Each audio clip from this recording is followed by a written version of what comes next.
Die Zero ist ein prima Motorrad für die Stadt. Aber heute zeige ich euch, wie ihr sie tourentauglich bekommt. Viel Spaß dabei!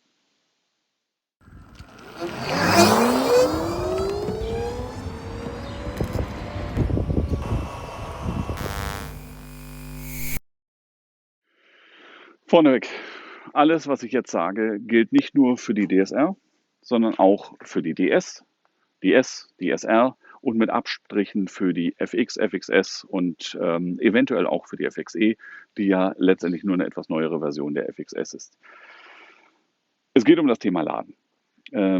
So wie die Maschinen vom Hersteller kommen, von Zero, sind Ladegeschwindigkeiten von 0 auf 100% von etwa 10 Stunden die Regel. Das ist das bordeigene Ladegerät. Die SDS-Versionen haben 1,3 Kilowatt Ladegeräte an Bord. Dafür ein 14,4 Kilowattstunden Akku, von dem nicht alles nutzbar ist, sind in etwa 10 Stunden, die man braucht, um sie voll zu kriegen. Bei den FX-Modellen sieht es ähnlich aus. Die haben zwar einen deutlich kleineren Akku, aber auch ein deutlich kleineres Ladegerät, 700, 800 Watt, sodass man unterm Strich dann auch auf etwa 10 Stunden Ladezeit kommt.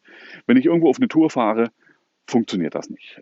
Ich kann nicht irgendwo hinfahren und dann, weil ich 30% nochmal an Akku dazu benötige, 3 Stunden warten. 10 Stunden für 10% pro Stunde dazu zu laden, ist einfach zu wenig. Nun, wie ihr gesehen habt, war ich mit der Maschine in der Slowakei im Urlaub und wir haben auch durchaus längere Touren gemacht, als der Akku einfach hergibt. Das war uns möglich, weil ich ein bisschen in Ladetechnik investiert habe. Beim Investieren in Ladetechnik habe ich natürlich mehrere Möglichkeiten, je nachdem, was das Budget hergibt. Die ganz komfortable Lösung ist, das direkt von Zero einbauen zu lassen, der Charge Tank. Wenn man nicht gerade einen Zusatzakku in den Powertank mit dabei hat, dann kann der Charge Tank hier rein. Man verliert zwar das Tankfach, aber grundsätzlich habe ich dann die Möglichkeit, mit bis zu 6 Kilowattstunden zu laden. Damit würde ich die Maschine in etwa 2 Stunden voll kriegen, vielleicht ein bisschen mehr. Das ist schon ordentlich. 6 Kilowattstunden heißt rund 10% in 10 Minuten oder in einer Stunde 60%, nee 50 etwa. Der Charge Tank kostet 2.000 bis 2.500 Euro und steht auch nur den SDS-Modellen zur Verfügung. Die FX-Modelle profitieren davon überhaupt nicht.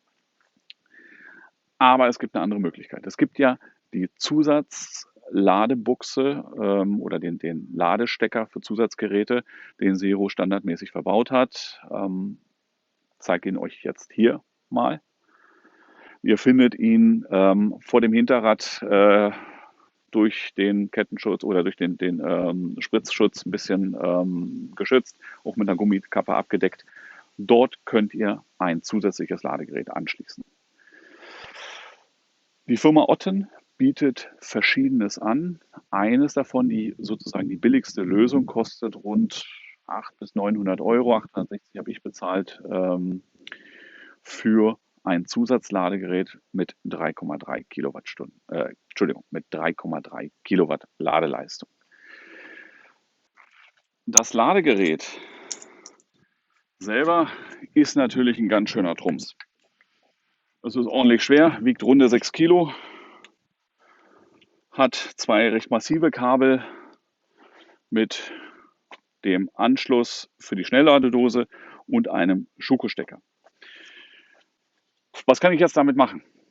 Nun, zuerst mal, wenn ich zu Hause bin, muss ich die Maschine nicht immer vollgeladen haben.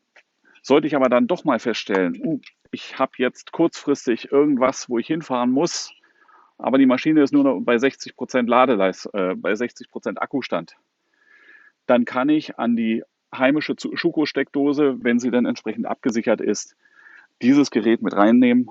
Mit 3,3 kW zieht es rund 15, 16 Ampere in der Größenordnung und kann einfach mal die Ladegeschwindigkeit ein bisschen erhöhen. Dann schaffe ich die 40% nicht in 4 Stunden, sondern in 3 und ein bisschen und kann mit dem vollen Akku dann losfahren. innerhalb einer guten Stunde.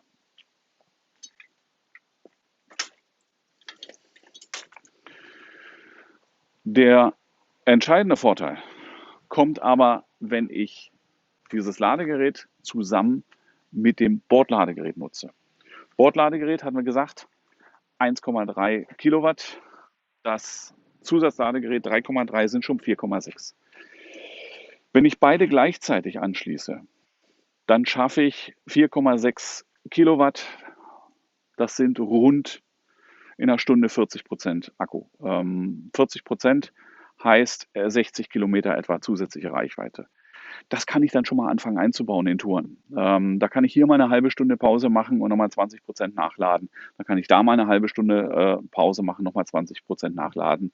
Und dann habe ich schon statt 150, 160 Kilometer Reichweite 200 bis 220 in der Größenordnung, je nachdem, wie ich fahre. Und das erweitert den Radius natürlich ganz erheblich. Und wenn ich dann auch noch irgendwo vielleicht eine Stunde Mittag esse und dabei die Möglichkeit habe, das Ganze einzustecken, dann habe ich nochmal 60 Kilometer obendrauf und das ist dann schon eine vernünftige, ordentliche Tagestour.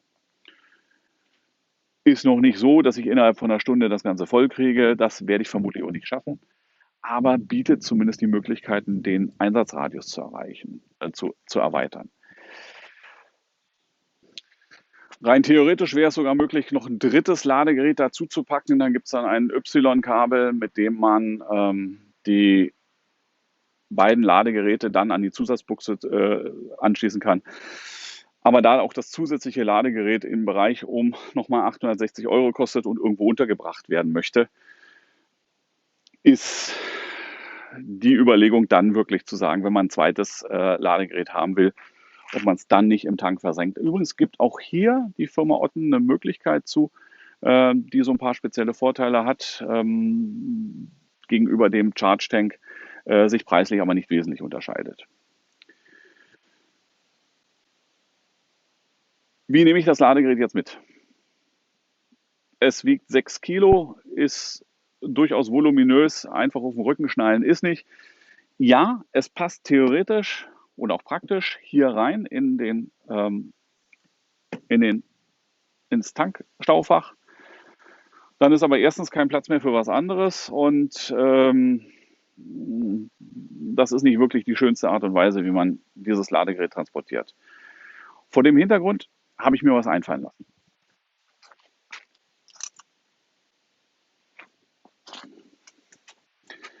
Ich habe mir einen Fotokoffer besorgt, der in den Größen durchaus passend ist. Ihn mittels einer Adapterplatte auf den Zero-Träger geschraubt und dort wird das Ladegerät jetzt befestigt.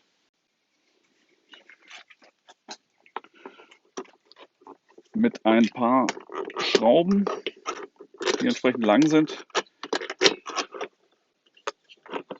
und von unten in den Koffer gesteckt oder durch den Koffer geführt werden, lässt sich das Ladegerät relativ einfach befestigen.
So, das Ganze ordentlich festgeschraubt,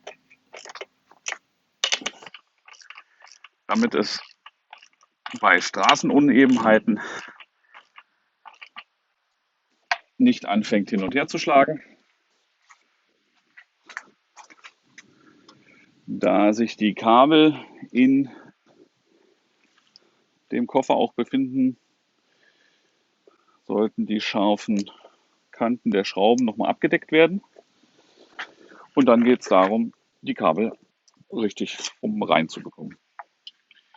Ich habe mir dieses System hier überlegt, möglichst jeden Stauraum auszunutzen. Zuerst das Schuko-Kabel,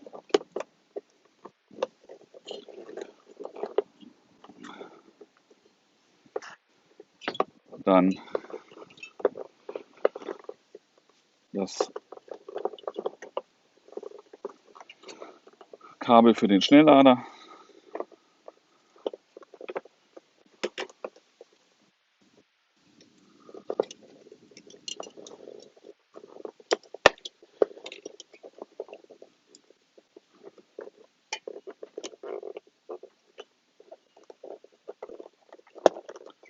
so.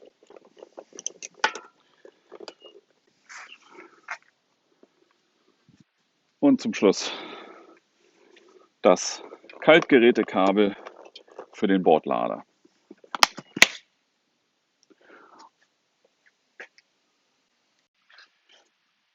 Und jetzt wird euch hoffentlich auch klar, warum ich mich da seinerzeit entschieden habe, das von mir gebaute Ladekabel mehrphasig auszulegen. Es werden 3 Phasen an den Typ 2 Dosen angeboten und dementsprechend liegt es auch auf der Hand, alle 3 zu nutzen. Ich habe die eine Möglichkeit, mit dem regulären Bordladegerät eine Phase zu nutzen und eine zweite Phase dann mit dem Zusatzladegerät.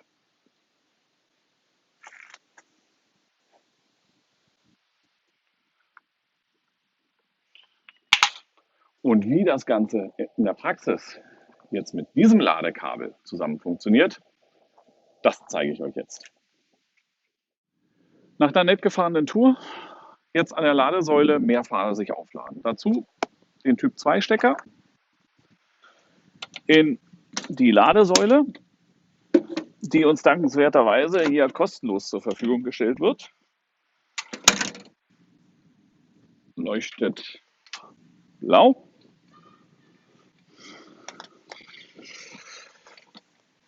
So, mit der dreiphasigen Schuko-Dose.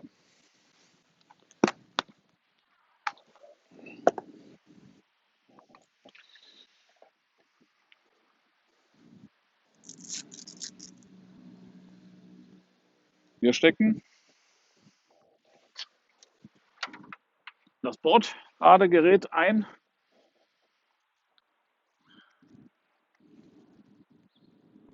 Und wenn wir jetzt den Schalter bewegen, leuchtet die Dose blau.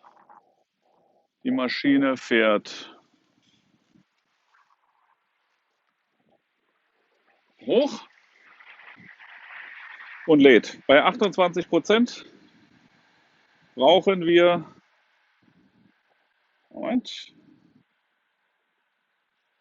6 Stunden 30, um voll zu laden. Ne? Klar, vermutlich eher 7 Stunden. Das ist das Bordladegerät. 1300 Watt. Dauert mir zu lange. Ich mache jetzt, nehme den Strom erstmal wieder raus.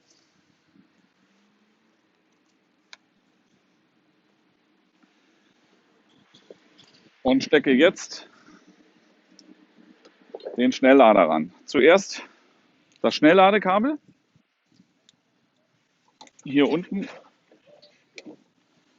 die Schutzkappe entfernen, den Anderson-Stecker einstecken und dann anschließend mit dem Schuko-Stecker in die zweite Dose und nochmal Strom freigeben. Säule lädt, Zero fährt wieder hoch, immer noch 28% und wir werden gleich sehen, der Lüfter fängt an zu laufen, das Ladegerät läuft und die Ladezeit hat sich von 6 Stunden 30 auf 1 Stunde 51 verringert. Das heißt also, mal eben 4-mal so schnell wird geladen. Das heißt etwa 40% in einer Stunde. Klar, wir werden jetzt nicht knapp 2 Stunden hier warten. Wir sind auch schon fast zu Hause. Es ging darum, einfach mal zu zeigen. Wenn man unterwegs ist auf der Tour, dann kann man halt eine halbe Stunde irgendwo zwischenladen, hat nochmal 20%, das sind rund 30 Kilometer mit dabei.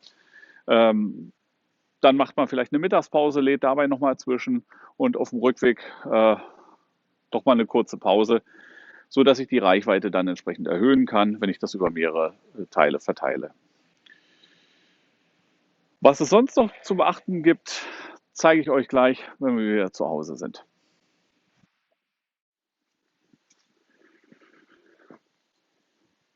Wieder zurück. Jetzt gibt es die Punkte, was gibt es zu beachten. Erstmal ganz wichtig. Die allermeisten Steckdosen sind zwar für 16 Ampere, das heißt für halt 3,3 Kilowatt ausgelegt, aber in den seltensten Fällen für Dauerbelastung. Das heißt eigentlich nur für kurzzeitige Belastungen. Insofern seid vorsichtig, in welche Steckdose ihr so ein Schnellladegerät einsteckt. Indiz dafür, dass es vielleicht doch nicht geeignet sein könnte, ist zum Beispiel, wenn ihr nach einer 20 Minuten, halben Stunde das Ladegerät mal aus dem Stecker, den Stecker aus der Dose nehmt und mal die Pole anfasst. Wenn die heiß sind, dann könnte es sein, dass die Steckdose nicht dafür geeignet ist. Das heißt, seht zu, dass ihr eine vernünftige Steckdose bekommt, an die ihr es anschließt. Die Leitungen selber sind in der Regel mit 16 Ampere abgesichert und sollten die auch auskönnen. Aber auch da ist der Punkt, mehr ist besser. Wenn es etwas stärker dimensionierte Leitungen sind, umso besser. Seid insbesondere vorsichtig, wenn ihr eine alte Elektrik in eurem Haus auf dem Grundstück habt.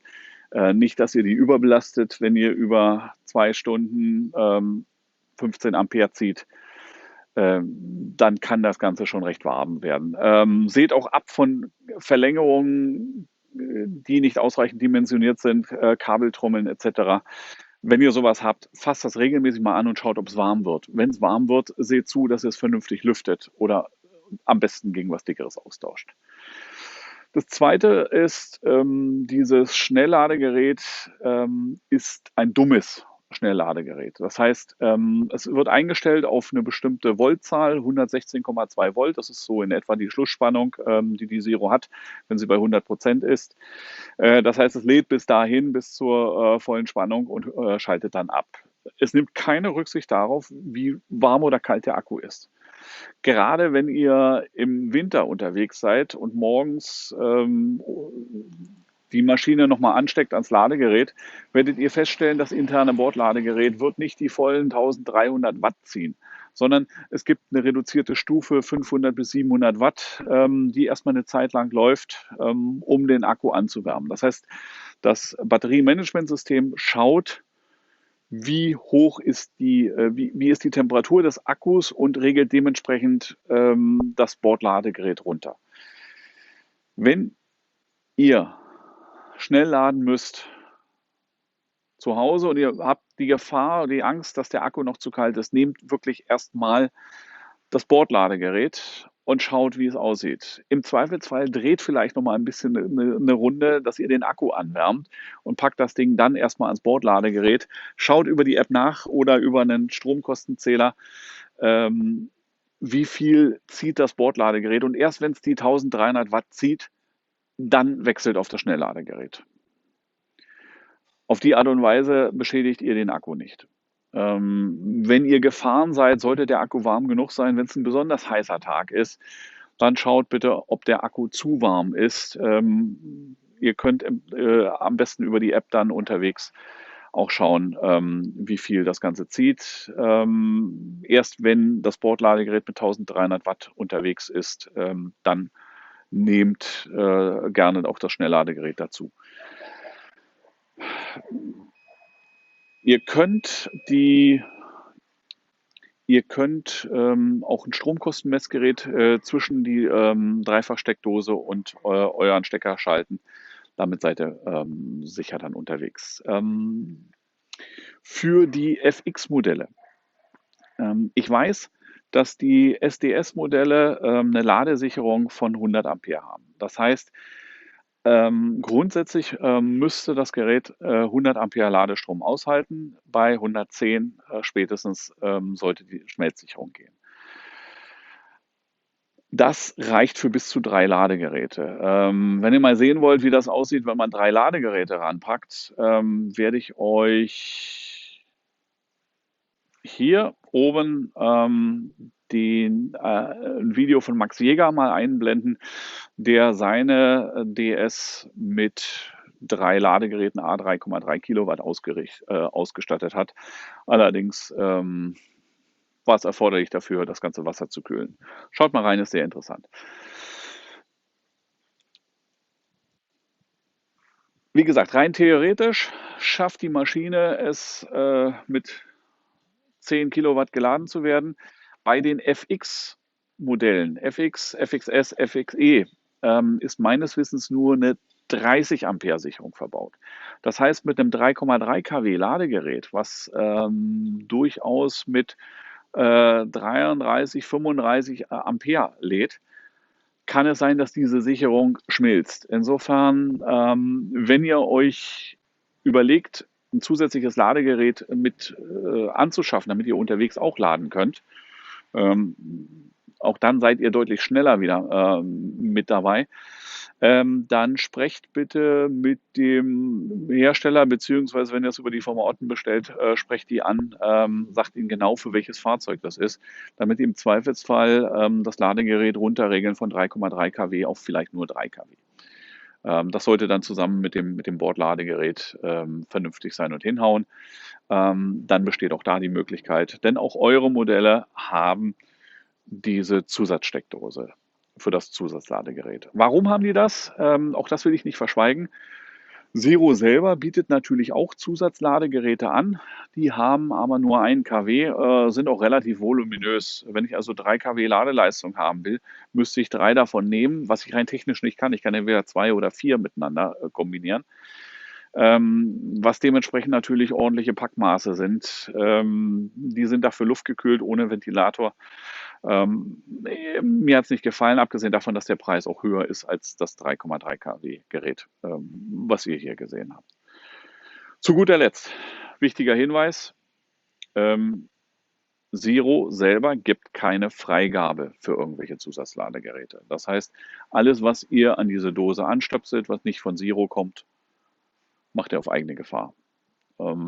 Ich kenne keinen Fall, an dem so ein Zusatzladegerät Schäden verursacht hat, aber im schlimmsten Fall könnt ihr die Garantie verlieren. Darauf will ich euch hinweisen. Das heißt, überlegt euch genau, was ihr macht, was ihr nicht macht.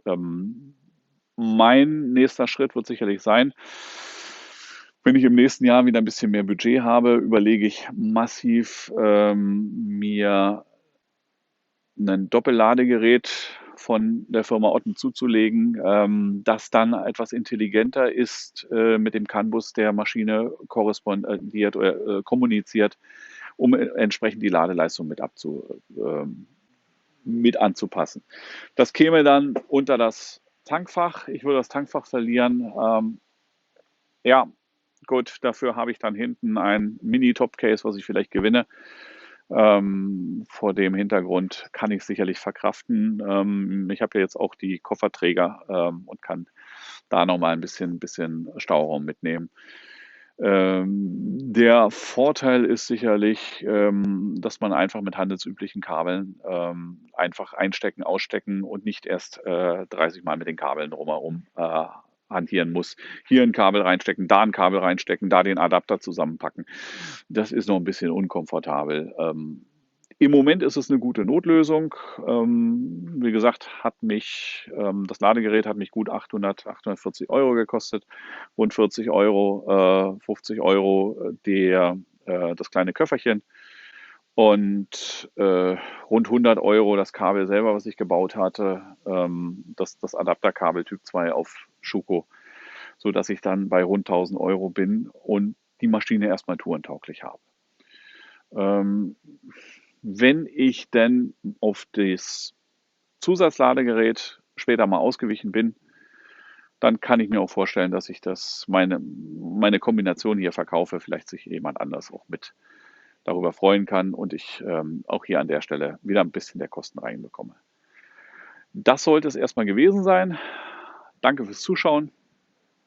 Wenn es euch gefallen hat, abonniert den Kanal und dann werdet ihr informiert, wenn ich wieder ein neues Video habe. Über ein Like freue ich mich gerne. Macht's gut. Bis dann.